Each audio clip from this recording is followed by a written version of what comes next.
I sold my heavy duty songs like Sexy and Young Turks back to their parent companies because those mechanicals are down to shit. The only thing I keep is the ASCAP. ASCAP still makes money. I still make 40, 50 grand a year on the ASCAP, God damn, that's nice. A lot of my friends sold everything, and they got nothing coming in now, so. Well, they're doing that new thing where, those guys know how to, those companies that are just buying everybody's publishing, it's like they can make like 30, 40% more. I don't know how they do it, if they're getting it in things or what, but they have ways that. Well, yeah, like you get, like You Keep Me Hanging On was in Quentin Tarantino's, right? Tarantino's movie, that paid 50 grand. We split it with them.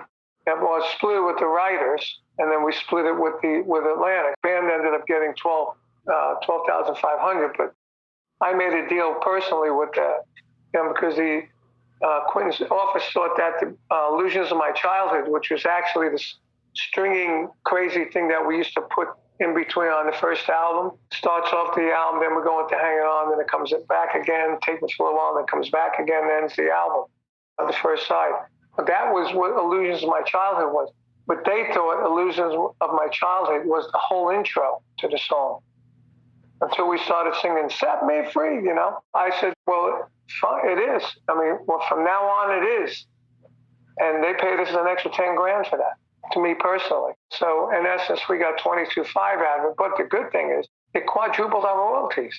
4 quarters. I'm waiting for this month's royalties to see where it is.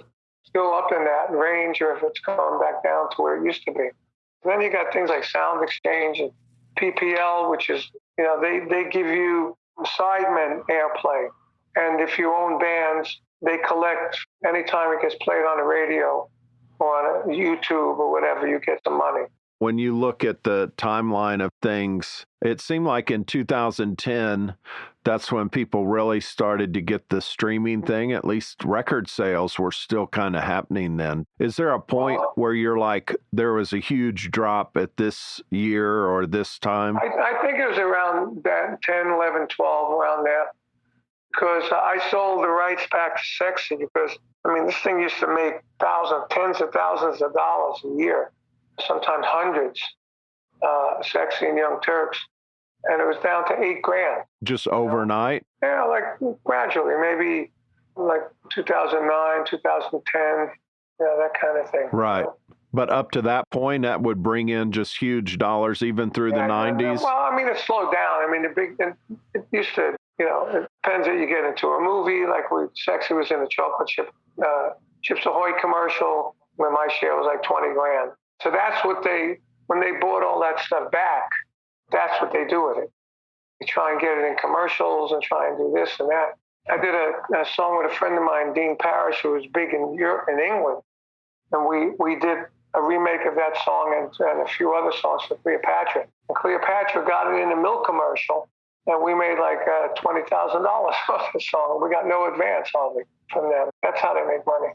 For me, I said $8,000, fuck, I can sell this thing back to them, which I did. I sold it back for 400 grand, Sexy, but I had to give my ex-wife 200. I took the 200 and I bought real estate. I've been lucky. I had this mafia manager that told me to buy real estate, but I did. And this month my real estate gross is probably $11,000 in rents and stuff.